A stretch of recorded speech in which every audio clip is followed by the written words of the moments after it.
Welcome to MKSS உலகம். இன்னைக்கு வந்து பிரேக்ஃபாஸ்ட் ரெசிபி தான் பார்க்க போகிறோம். இது ரொம்ப ஈஸியாக இருக்கும். இதை வந்து பிரேக்ஃபாஸ்ட்டாகவும் சாப்பிட்லாம், ஸ்நாக்ஸாகவும் சாப்பிட்லாம். இதை எப்படி பண்ணலான்னு பார்க்கலாம். அதுக்கு 1.5 கப்பு கடலை மாவு சேர்த்துக்கிறேன்.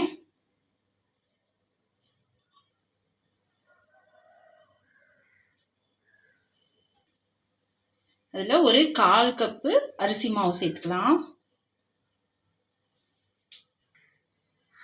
ஒரு ஸ்பூன் அளவுக்கு நான் மிளகாத்தூள் சேர்த்துக்கிறேன். நம்ம பச்சை மிளகாவும் சேர்க்க போகிறோம், அதனால் காரத்தை பார்த்து சேர்த்துக்கலாம்.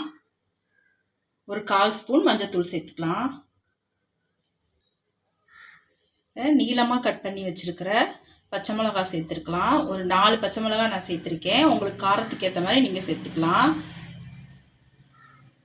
பொடியாக கட் பண்ணி வச்சுருக்கிற மல்லித்தலை அதையும் சேர்த்துக்கலாம். ஒரு 2 பெரிய வெங்காயம் நீல வாக்கில் கட் பண்ணி வச்சுருக்கேன், அதையும் நம்ம இதில் சேர்த்துக்கலாம். இது கூட தேவையான அளவு உப்பு சேர்த்துக்கலாம். நம்ம கையை வச்சு நல்லா கலந்து விட்டுக்கலாம்.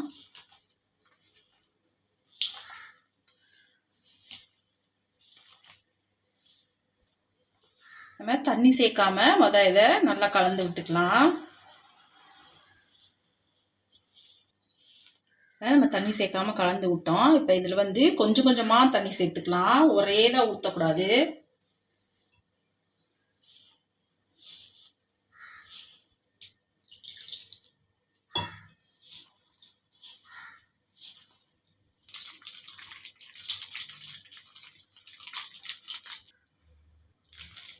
நம்ம இந்த அளவுக்கு கலந்துட்டோம். எடுத்து போட்டால் இந்த மாதிரி விழுகணும். இது ஒரு உரமாக கொஞ்சம் நேரம் அப்படியே இருக்கட்டும். நான் வந்து ஒரு 10 பீஸு ப்ரெட் எடுத்திருக்கேன். இது சின்ன சின்ன ப்ரெட்டு. நீங்கள் வந்து பெரிய ப்ரெட்டாக இருந்தால் அதுக்கேற்ற மாதிரி நீங்கள் எடுத்துக்கோங்க. இப்போ இதை நம்ம ரவுண்டாக கட் பண்ணிக்கலாம். ஒரு கிண்ணம் இல்லாட்டினா மூடி எதையாவது வச்சு நம்ம இப்போ ரவுண்டாக கட் பண்ணிக்கலாம்.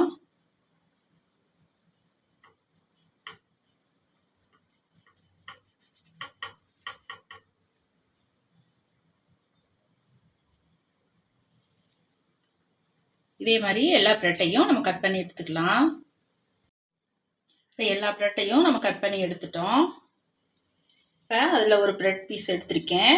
இதில் வந்து மல்லி, புதினா, பச்சை மிளகா சேர்த்து லைட்டாக வதக்கிட்டு 1 ஸ்பூன் எலுமிச்சம்பழம் ஜூஸ் சேர்த்து அரைச்சி வச்சுருக்கேன். இதை வந்து நம்ம லைட்டாக இதில் அப்ளை பண்ணிக்கலாம்.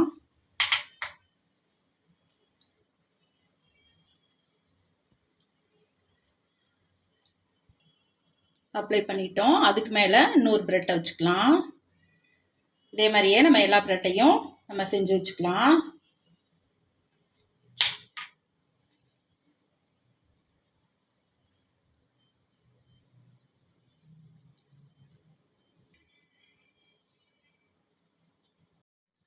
இப்போ எல்லாத்தையும் நம்ம பண்ணி வச்சிட்டோம். இப்போ அடுப்பில் எண்ணெயை நல்லா காய வச்சுக்கலாம். இப்போ காஞ்சதுக்கப்புறம் அடுப்பை மீடியமில் வச்சுக்கலாம். இப்போ நம்ம கலந்து வச்ச மாவை மறுபடியும் ஒரு தடவை நல்லா கலந்து விட்டுக்கலாம். இப்போ நம்ம சட்னி தடவி வச்சுருந்த இந்த ப்ரெட் பீஸை ஒன்று நம்ம இப்படி வச்சுக்கலாம். வச்சுட்டு இது மேலே நல்லா அப்ளை பண்ணி விட்டுருங்க, எல்லா பக்கமும் படுற மாதிரி.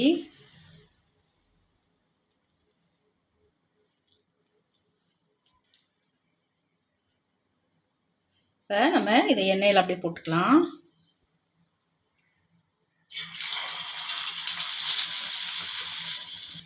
இப்போ வந்து இதை நம்ம பரட்டி விட்டுக்கலாம்.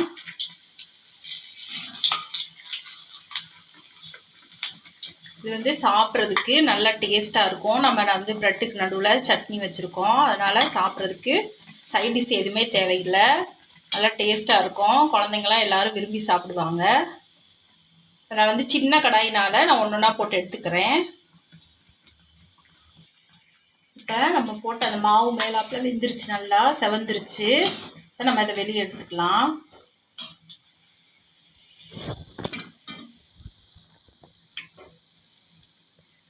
இதே மாதிரி நம்ம எல்லாத்தையும் போட்டு எடுத்துக்கலாம்.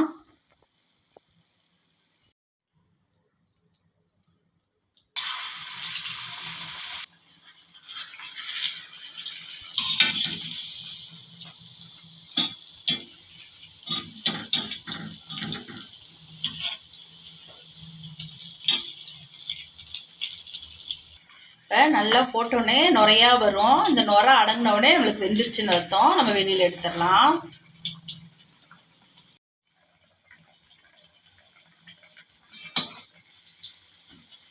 இப்போ நல்லா வெந்துருச்சு, நம்ம எடுத்துக்கலாம்.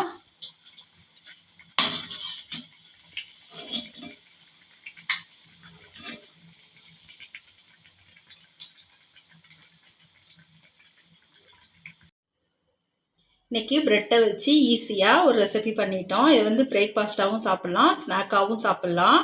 நீங்களும் இதே மாதிரி செஞ்சு சாப்பிட்டு பாருங்கள். நம்ம வீடியோ பிடிச்சிருந்துச்சுன்னா வீடியோவுக்கு ஒரு லைக் பண்ணுங்கள், கமெண்ட் பண்ணுங்கள், சப்ஸ்கிரைப் பண்ணி சப்போர்ட் பண்ணுங்கள். நன்றி.